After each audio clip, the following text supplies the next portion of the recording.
All right, let's go on to the Timberwolves. So the team that got D'Angelo Russell in the trade. What's the longevity of Cat on this team? Like, is it time to just cut their losses and get rid of Karl Anthony Towns and figure this out and I don't move think forward? I think now that you got D'Angelo Russell there, I think you keep Cat and you build around those two. I think those two as a friendship is gonna kind of hold up, like keep that kind of afloat for this team. I don't think you move off a talent like Cat unless you absolutely have to. And I understand the frustrations over the last couple of years for him and stuff. But to me, they killed that trade like we were just touching on with the Warriors. I think getting a pick and getting D'Angelo Russell was outstanding for Wiggins. And plus you got Cat's arguably him outside of Devin Booker is like his best friend. You know what I mean? So maybe you try and lure Devin Booker in. You know, They can't do that. They can't do that because of money.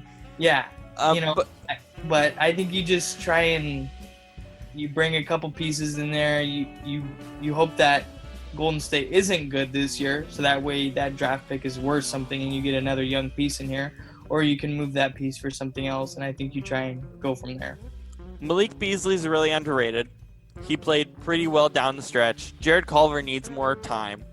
He actually needs to play more minutes. He didn't play enough last year. He needs to play more minutes.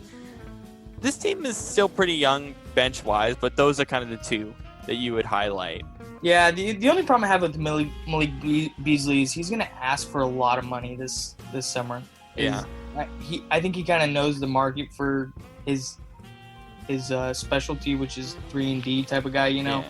And I think he's going to be asking for a lot. That's one piece I would not overpay for, and I think there's going to be a lot of teams overpaying for that type of guy this summer. Kind of like we saw with Robert Covington. I think the Rockets gave up a little much, but those type of guys are like in hot demand right now. So with this D'Angelo Russell trade, is this more of a friendship trade, or was this a trade that actually has some substantial, like, all right, we have something here with these two and we can make something work and we can build a roster? Or was it just like, oh, we want to make Cat happy, so let's make this trade?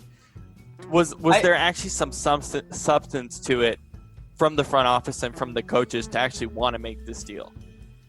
I think if I put myself in their shoes, I think it's a friendship trade. I think they just wanted to keep Cat happy.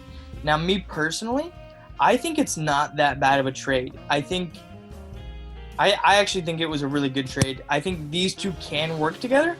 I know you're getting basically no defense then. If you're two top players or those two, you're going to get zero defense. But I think the offensive output is really good. You just need Cat because he's shown flashes of being a good defensive player. You kind of need to talk him into being like, okay, we got D'Angelo here. We know we're going to get no defense out of him. We just need you to be like steady type of thing. You know what I mean? Like, just be steady. You don't have to be outstanding defensively, but just give us somewhat of a presence, because on the perimeter, like, we're going to get none from D'Angelo Russell. So we're going to put up points, but we just need a little bit more steadiness on defense. But to me, this trade can work, but I think it was more of a let's keep Cat happy, because like I said, you don't want to lose that type of talent. Yeah. I thought it was a great trade from both sides personally. Yeah.